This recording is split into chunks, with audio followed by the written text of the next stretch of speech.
Hello everyone, I'm Rui from the GI2 Market team. I'm going to present our project today. Let's talk a little bit about telecommunication companies, mobile service providers, for example, like Vodafone or T-Mobile. Let's call them telcos from now on. These are companies that are operating in markets which are saturated and highly competitive. This means they have no more clients to grow, and they are fighting between themselves to keep clients and to keep the clients satisfied when using their products. Actually, talking about products and services, their products and services are becoming commodities. Means that customers want to pay less and use the same things. So this means that their margins are shrinking. But they have been fighting this. They've been investing in something called customer analytics. Why? Because better customer understanding allows you to better understand what customers want and need, and allows telcos to better fit products to customer needs. Well, but their objective is actually to fight the shrinking margins, so improving revenue to upselling new products or selling you cross different products and finding new revenue streams. Actually, I have a quote from Vodafone Portugal saying that they are always investing in understanding their customer better. Well, but what is current customer analytics? It's solutions that analyze, summarize, and produce graphs about customer profiles using billing information and customer interactions with the companies. For example, when you go into a shop or contact a call center. But to deployment of effective customer analytics in telcos has some difficulties. Basically, telcos lack integrated customer profile, meaning that the information is spread across different information area systems. For example, financial, operations, and so on. Current customer analytics lacks technology also to deal with huge amounts of data, especially complex spatial temporal data, and to address real-time information needs.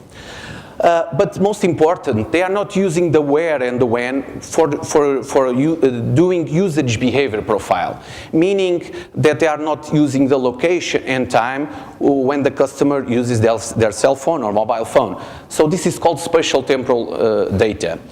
In fact, this is a problem that turns into an opportunity. Why is where and when important to customer analytics? Well, it is important because it enables things like the example I'm about to show you. Imagine John. He's a commuter from Sintra to Lisbon.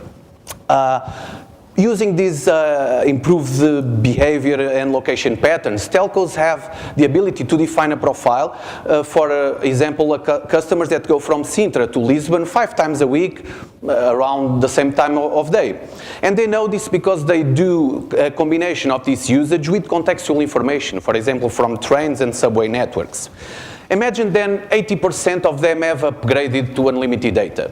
Actually, the telco should immediately try to upgrade John Doe to an upgrade to unlimited data because, well, this is supported by location and contextual information. Well, so our product is then W3.Customers, telco customer behavior analytics. So this is a software as a service solution that leverages customer usage behavior and location, the when and the where, with an enriched set of contextual information to help you understand the why, and produces analytics to support decision-making process in areas like campaigns and etc. Let's look at an application in upselling. Imagine John Doe when he is contacted by the call center to have the upgrade to unlimited data. We have here numbers for a real European mobile telco that contacts 2 million of customers per year, and using customer analytics, current customer analytics, has a success rate of 10%. This means that although we can't put the number here because it's private information, let's assume, for example, just €1 of upsell revenue per customer. This means that the telcos have 2.4 million euros per year of revenue for the upsells. So I present you a couple of quotes that support that by having location and location historical information, we are able to improve direct targeting by 80 to 120%. So this means that using our improved customer analytics, we can extrapolate the same success rate. So this means we have improvements around 2 times, meaning added values for telcos from 1.9 to 2.9 million euros per year. Another application.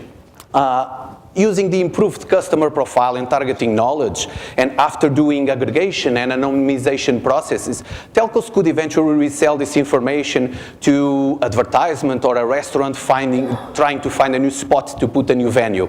Actually, I have a quote here from the Director of Technology Development from Sprint saying that there is a $260 billion advertisement industry just trying to get its hands at this data.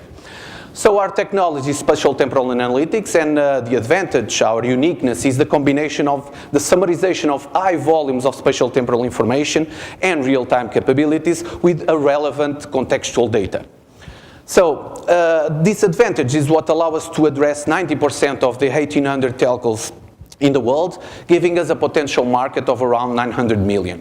In terms of road mapping, we considered 1 year and 1 quarter to do R&D, product development and field tests, and we have a global expansion after market entry for the 2 years, a European expansion, and then 2 years after that, a global expansion. We require around 650,000 euros of total investment and expect a break-even point in 3 years.